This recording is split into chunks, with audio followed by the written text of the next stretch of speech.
দেশ জুড়ে আবারও বাড়তে পারে বৃষ্টির প্রবণতা। উত্তর পশ্চিম বঙ্গোপসাগর ও তৎসংলগ্ন এলাকায় আগামী ৪৮ ঘন্টার মধ্যে একটি লঘুচাপ সৃষ্টি হতে পারে বলে জানিয়েছে আবহাওয়া অধিদপ্তর। এর প্রভাবে আগামী ৫ দিন দেশের বিভিন্ন অঞ্চলে দমকা হাওয়া, বজ্রপাত এবং মাঝারি থেকে ভারী বৃষ্টির সম্ভাবনা রয়েছে।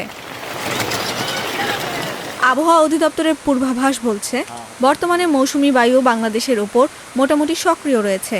বুধবার চট্টগ্রাম ও সিলেট বিভাগের অনেক এলাকায় এবং রংপুর, রাজশাহী, ঢাকা, ময়মনসিংহ, খুলনা ও বরিশাল বিভাগের কিছু এলাকায় দমকা হাওয়া সহ বজ্রবৃষ্টি হতে পারে।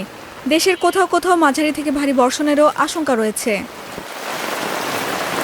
বৃহস্পতিবারও বৃষ্টির একই ধারা অব্যাহত থাকতে পারে। চট্টগ্রাম ও সিলেটে বৃষ্টির প্রবণতা বেশি থাকবে।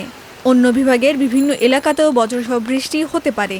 দিনের তাপমাত্রা সামান্য বাড়লেও রাতের তাপমাত্রা প্রায় অপরিবর্তিত থাকতে পারে।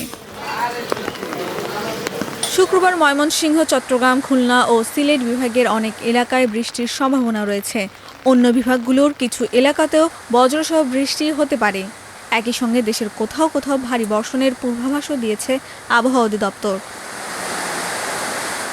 শনিবার ঢাকা, খুলনা ও চট্টগ্রাম বিভাগের অনেক এলাকায় বৃষ্টি হতে পারে। রংপুর, রাজশাহী, ময়মনসিংহ, বরিশাল ও সিলেট বিভাগের কিছু এলাকাতেও বজ্রসহ বৃষ্টির সম্ভাবনা রয়েছে।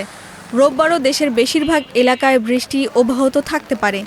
বিশেষ করে রাজশাহী, ঢাকা, ময়মনসিংহ, খুলনা, বরিশাল, চট্টগ্রাম ও সিলেট বিভাগের অনেক এলাকায় বৃষ্টির সম্ভাবনা রয়েছে।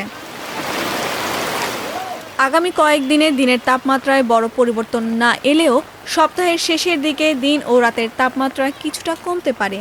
আর লঘুচাপটি তৈরি হলে দেশের বিভিন্ন অঞ্চলে বৃষ্টির প্রবণতা আরও বাড়তে পারে বলে মনে করছেন আবহাওয়াবিদেরা।